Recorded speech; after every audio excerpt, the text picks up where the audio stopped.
नमस्कार, आप देख रहे हैं BDF न्यूज। आज हम आपको हिंदुस्तान के एक ऐसे जासूस की कहानी बताएंगे जिसके बारे में सुनकर आपको वाकई में फक्र महसूस होगा, जिसने देश के लिए बहुत बड़े बड़े काम किए और पाकिस्तान में रहकर पाकिस्तानी आर्मी में नौकरी की और वहां से कई सारे सबूत भारतीय सेना को दिए, भारतीय सरकार को दिए। लेकिन जब वो वहां पर पकड़ा गया तो उसका अंत बहुत बुरा हुआ। लेकिन अफसोस, जब पाकिस्तान की जेल में उसकी मौत हुई तो पाकिस्तानियों ने उसके शव को कचरे में डाल दिया और भारत की सरकार ने भी उसकी इस पूरे मामले में कोई मदद नहीं की। हम जिसकी बात कर रहे हैं उनका नाम है रविंद्र कौशिक। रविंद्र कौशिक नाम तो सुना होगा, शक्ल बदलने में माहिर रविंद्र कौशिक उर्फ नबी अहमद शाकिर। अगर नहीं सुना है तो चलो हम आपको सुनाते हैं। श्रीगंगानगर में हिंदू पंडित के घर पैदा हुआ एक बालक जिसका नाम रखा गया रविंद्र। रविंद्र नाटक एक्टिंग करने का बड़ा शौकीन था। उसे बहरूपिया बनने में महारत हासिल थी, लेकिन जिंदगी की फिल्म में इस होनहार कलाकार की किस्मत ऊपर वाले ने कुछ अलग ही लिख रखी थी। रविंद्र कौशिक के साथ हुआ कुछ ऐसा कि रविंद्र पंडित एक बार नाटक में एक्टिंग कर रहा था। इसकी एक्टिंग देखकर लखनऊ के एक सेठ ने उसे नवाबों के शहर लखनऊ बुलाया और यहाँ पर रविंद्र कौशिक ने नाटक में देश प्रेम का रोल अदा किया। उस नाटक के किरदार में रविंद्र भारतीय सेना के एक सैनिक बने थे। लोगों को रविंद्र की एक्टिंग एकदम सच की तरह लग रही थी। लोग तालियां बजा रहे थे। उस भीड़ में हिंदुस्तान के रॉ का एक बड़ा अधिकारी ये नाटक देख रहा था। नाटक खत्म होने के बाद उस अधिकारी ने रविंद्र से पूछा, मेरे लिए काम करोगे? लेकिन उसने रविंद्र कौशिक को काम नहीं बताया कि तुम्हें करना क्या है, लेकिन इतना जरूर कहा कि बहरूपिया बनकर मुसलमान बनने की एक्टिंग करनी पड़ेगी। रविंद्र ने कहा क्यों नहीं, और हामी भरने के बाद रॉ का वो अधिकारी उसे गुप्त स्थान पर ले जाता है और रविंद्र कौशिक की 2 साल तक मुसलमान बनने की ट्रेनिंग चलती है। साथ में यह भी देखा जाता है कि इसके अंदर देश प्रेम और धर्म के प्रति कितनी आस्था है। ऐसा इसलिए किया जाता है क्योंकि मुस्लिम देशों में कोई एजेंट पकड़ा जाए तो किस हद तक अपना मुंह खोल सकता है, इस बात की परीक्षा ली जाती है। रविंद्र हर परीक्षा में पास हुआ। रविंद्र पंडित ने रॉ के अधिकारियों को एकदम खुश कर दिया और आखिर में रविंद्र कौशिक के इम्तिहान का दिन आ गया था और रॉ के एक बड़े अधिकारी ने रविंद्र से कहा कि पाकिस्तान जाओगे? रविंद्र ने हामी भर दी और कहा कि आप जैसा आदेश कीजिए। रॉ के अधिकारी ने कहा कि तुम्हें जासूस बनकर पाकिस्तान जाना है, मर गए तो तुम जानो और तुम्हारा काम। रविंद्र ने कहा कि मुझे खुद पर भरोसा है, क्योंकि रविंद्र के रूप बदलने की कला को आज तक कोई पकड़ नहीं पाया था। रविंद्र के मुंह से हाँ सुनते ही रॉ के अधिकारी खुश हो जाते हैं। उसके बाद शुरू होती है रविंद्र को पाकिस्तान भेजने की तैयारी। रविंद्र का बाकायदा खतना करवाया जाता है। उसे दिन में 5 बार मुसलमानों की तरह नमाज पढ़ने की ट्रेनिंग भी दी जाती है, या यूं कहें कि उसे पूरी तरह से मुसलमान बनाया जाता है। उर्दू भाषा सिखाई जाती है और उसे कुछ दिनों तक मुसलमानों के साथ रखा जाता है। उसे कहा गया था इस बारे में किसी को कुछ भी नहीं बताना है, यहाँ तक कि अपने घर में अपने माँ बाप को भी नहीं। तुम्हारे काम के बदले पैसे तुम्हारी माँ के पास हम पहुंचा दिया करेंगे। उसके बाद वो अपने घर में बताता है कि उसके दुबई में एक अच्छी नौकरी लग गई है, अब वहीं जा रहा है और वहीं रहेगा, उन लोगों के पास पैसे भेजते रहेगा। परिवार ने राजी खुशी उसे विदा कर दिया और फिर रविंद्र कौशिक भारतीय सेना द्वारा सीमा पार कराया जाता है।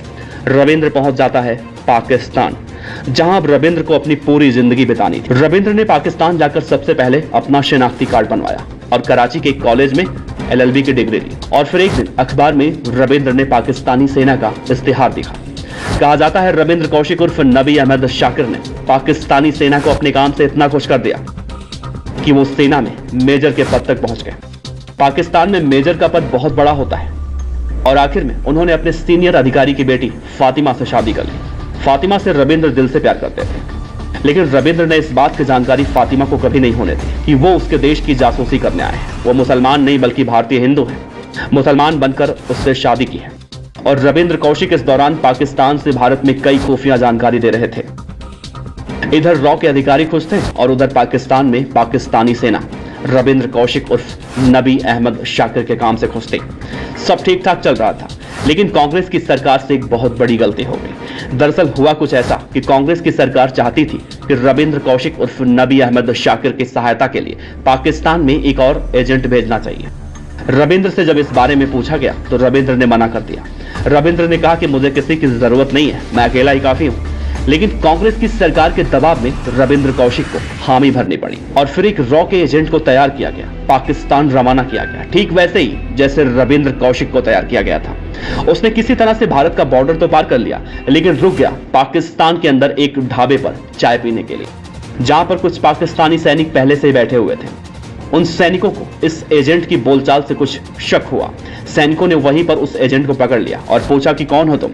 उस मूर्ख एजेंट ने सब कुछ बक दिया, बोला कि मैं भारत से आया हूं मेरे दोस्त से मिलने, लेकिन समय खराब था। उनमें से एक ने कहा बता कौन है तेरा दोस्त, नहीं तो गोली मार दूंगा।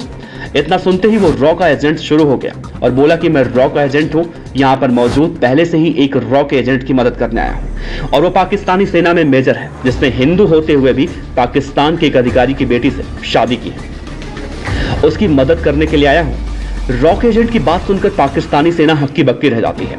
एक सैनिक ने कहा कि तुम उससे कहां पर मिलने वाले थे, तुम उसे उसी प्लान के हिसाब से मिलो, उसे शक नहीं होना चाहिए। प्लान के मुताबिक सुबह उसने रविंद्र कौशिक को जिन्ना उद्यान में बुलाया। रविंद्र कौशिक समय पर पहुंच गया, दोनों ने हाथ मिलाया और पहले से घात लगाए बैठे पाकिस्तानी सैनिक रविंद्र को दबोच लेते हैं और रविंद्र कौशिक उर्फ नबी अहमद शाकिर को डाल दिया जाता है पाकिस्तान की अंडरग्राउंड जेल में, जहां ना तो सूरज की रोशनी थी और ना ही चांद की ठंडक। अगर कुछ थी तो सिर्फ और सिर्फ गुमनामी। कहा जाता है रविंद्र कौशिक को बैरक में 12 दिनों तक बिना खाना पानी के रखा गया। उतना ही पानी रविंद्र को जेल के बैरक से ऊपर से डाला जाता जितना कि वो जिंदा रहता। कहा जाता है इस दौरान रविंद्र जेल में चाट कर पानी पिया करते। 12 दिनों के बाद रविंद्र को अदालत में पेश किया जाता है, जहां पर उन्हें फांसी की सजा सुनाई जाती है, लेकिन पाकिस्तान के कुछ मानवाधिकार संगठन ने फांसी को उम्र कैद में तब्दील करवा दिया। रविंद्र को 12 दिनों तक उस गुप्त कमरे में बंद रखने के बाद उन्हें हृदय की बीमारी हो जाती है, जिसका न तो पाकिस्तान की जेल में इलाज करवाया गया और न ही उन्होंने इसका हाल जानना चाहा। अब रविंद्र को सुबह से लेकर शाम तक जेल में सिर्फ और सिर्फ भयंकर पिटाई मिलती।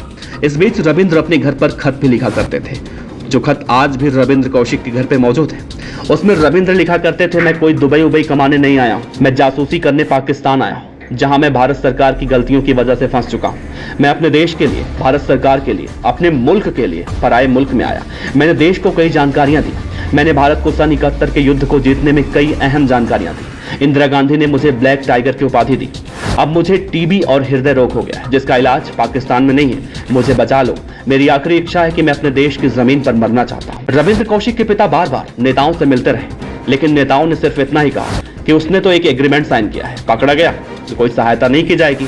और आखिरकार 2001 में पाकिस्तानी टॉर्चर सहते सहते रविंद्र कौशिक की पाकिस्तान की जेल में मौत हो जाती है। भारत सरकार ने रविंद्र का शव लेने से इनकार कर दिया। पाकिस्तान की नीचता भी गजब है। पाकिस्तान ने तो रविंद्र के शव को कचरे के साथ जला दिया। कहा जाता है कि रविंद्र की मुस्लिम पत्नी फातिमा उनसे मिलने जेल में सिर्फ एक बार आई थी। उसने सिर्फ यही पूछा था, क्यों किया मेरे साथ ऐसा? रविंद्र का जवाब था, मेरे देश के लिए। उसके बाद उसकी पत्नी फातिमा उससे मिलने कभी नहीं आई। रविंद्र और उस मुस्लिम महिला का एक बेटा है जो पाकिस्तान में ही रहता है। रविंद्र कौशिक इतने महान रूप बदलू थे कि पाकिस्तानी फौज में मेजर रहते हुए 5 बार अपने परिवार से मिलने भारत आते हैं और ऐसे छुट्टियां बिताई जैसे कोई भारतीय फौजी अपने घरों पर छुट्टियां बिताने आता है। लेकिन पाकिस्तान को कभी रविंद्र कौशिक उर्फ नबी अहमद शाकिर पर शक नहीं हुआ। लेकिन कांग्रेस सरकार की एक छोटी सी गलती की वजह से रविंद्र की मौत हो जाती है। ऐसे महान वीरों के लिए एक लाइक और एक कमेंट और एक शेयर तो बनता ही है। साथ ही हम रविंद्र कौशिक के उन जज्बों को सलाम करते हैं।